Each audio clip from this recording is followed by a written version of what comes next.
Notice anything different about Sriracha? Yeah, got to go back to the retro mirrors.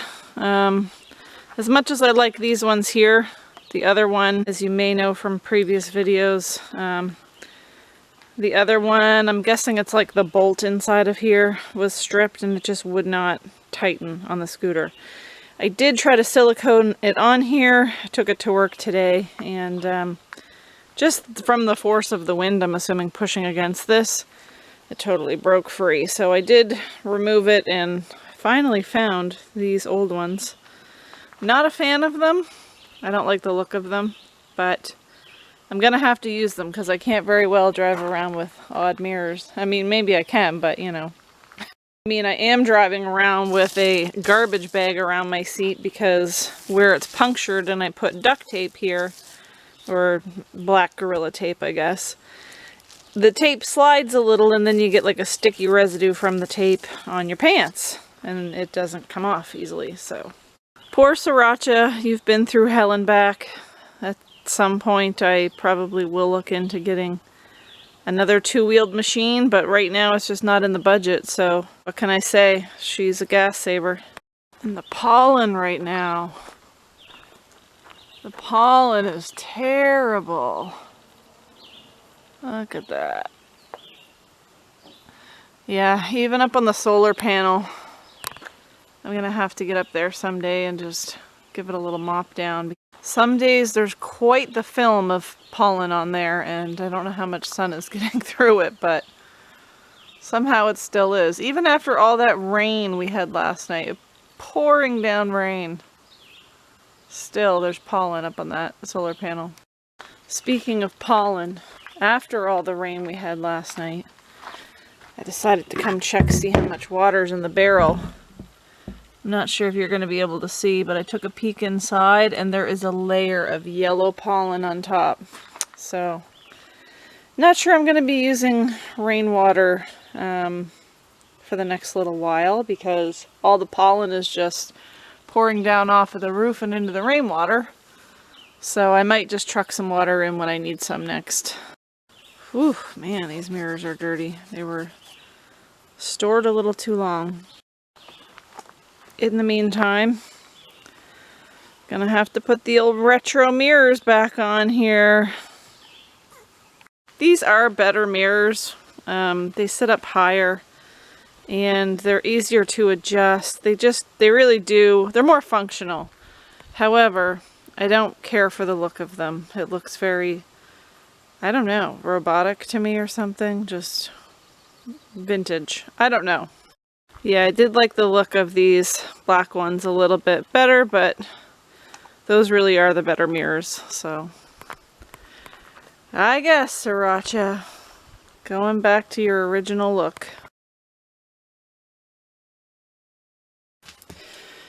Yet again, what nightmares are made of. It is 5 o'clock in the morning, getting ready for work, making the bed, and I go to pull down on the blanket and this thing almost touches my hand. What? Time to go get another Ziploc. Ugh! What is with these guys getting inside? Ziploc bag came in clutch. Time to release them.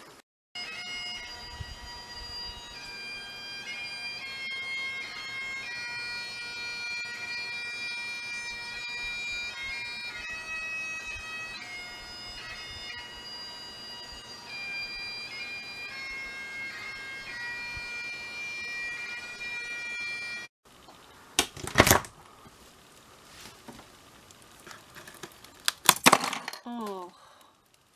Well, the time has come. This is something I have to do every 6 months or so.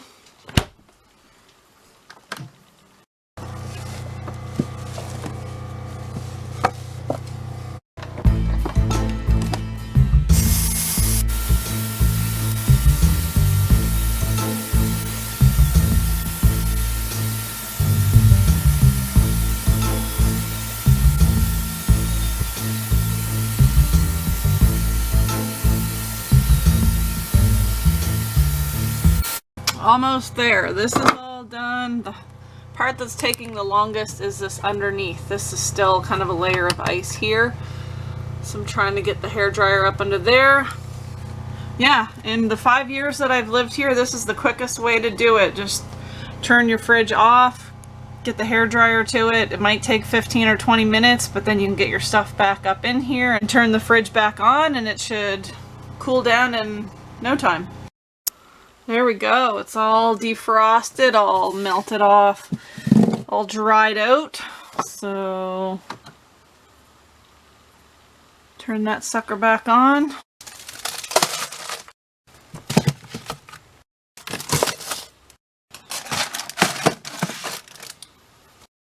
There, everything's back inside. We'll see how long that takes to start freezing.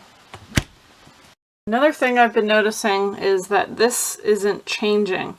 The outside temperature is sitting at 14 degrees, which I know is incorrect, and it's been like that for 2 days. I think I know what the problem is.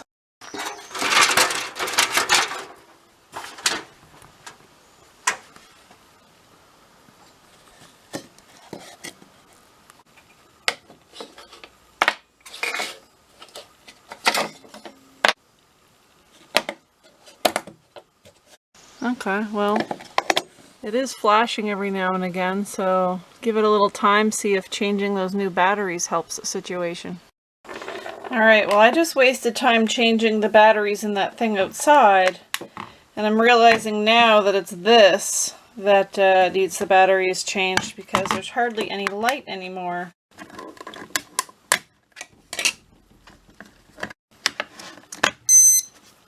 Oh, okay. Well, I obviously need to go through and change the settings, but yeah, 29 degrees Celsius, that looks more like it. Perfect. All it needed was a battery change. That is the correct temperature.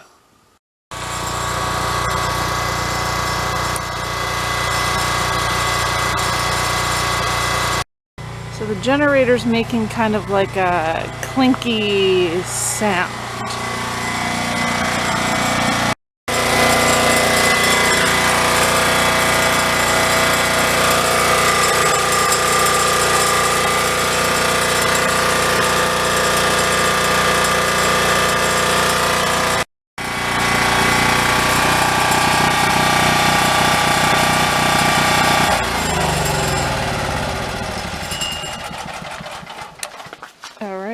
I guess that explains it.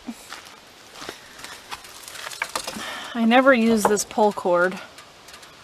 I'm guessing what happened over time from the vibration, the cord just broke off. So now it sounds like it's just in there loosely vibrating. The chain part of it anyway, yeah, when the generator is fired up and running, it sounds like clinking around. So, might have to look into that. I think I can take this off, but I don't use the pull cord anyway. It's just really there in case the electric part of it won't go, or maybe if I don't have it hooked up to a battery or something.